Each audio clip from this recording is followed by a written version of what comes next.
Барлықтарыңа сәлем, сендермен бірге Ботиманка. Бүгінгі видеода көздің зрениесі туралы айтайықшы. Менің көзімнің көру қабілеттілігі 11 сыныпта оқып жүрген кезде байқағаным сол кезде нашарлаған. Одан кейін жаспыз ғой, жүре береміз, баламыз, мән бермейміз. Көзіміз көргенше жүрдік та. Сосын күйеуге шықтым. Күйеуімен кинотеатрға барамын, алдыңғы орыннан аламыз. Сонда да көзім көрмейді ғой, бұлдыр-бұлдыр болып. Сол кезде еңіреп жылағаным ай күйеуіме. Менің көзім дұрыс көрмейді деп. Сол кезде былжырамай көзімнің зрениесін тексертуге барсам ше, иә? Жоқ, мен барған жоқпын. Солай еңіреп жүрдім, дұрыс көзім көрмейді, бұлдырай береді деп. Одан кейін мынандай оқиғалар басталды. Көшеде келе жатамын, ағаштың, көлеңкенің қастарында бір қара мысық, ақ мысық жатады, барамда кіс деп шақырамын ғой, мен мысықтарды жақсы көремін да. Жақындап барсам, анау дейтін пакет либо мусор ғой.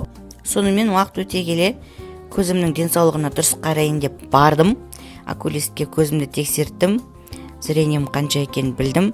Сонымен көзілдірік дайындадым ғой. Уф дедім ғой, жан-жағымды анық көргеннен кейін. Анау сендер айта беретін бетімдегі қисық очкиді ауыстыратын уақыты келіпті.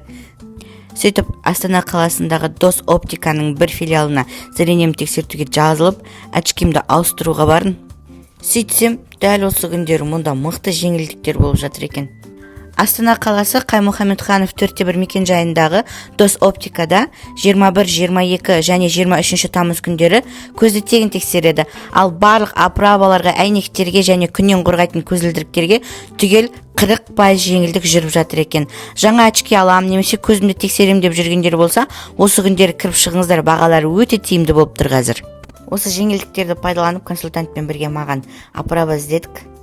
Қазіргі заманға сай бетіме жарасатын, ең бастысы көзіме киген кезде қисық болып тұрмайтын оправа таңдайықшы дедім. Сөйтіп осы көзілдірікті таңдадық. Бұйырса қисық очкиден құтылып, дүзу очкимен шығам эфирге. Енді мазақтамаңдар мені. Менің зрениемді тексеріп, бет әлпетіме жарасатын оправа таңдасуға көмектескен Дос Оптика ұжымына рахметімді айтамын. Мен сияқты көшедегі қара ақ пакет мусорларға алданып қалмай, мысық екен деп көздеріңіздің зрениесін тексертіңіздер, көзілдірік киіңіздер. Дос Оптикамен бірге әлемді жарық және анық көріңіздер. Сәттілік. Мяу.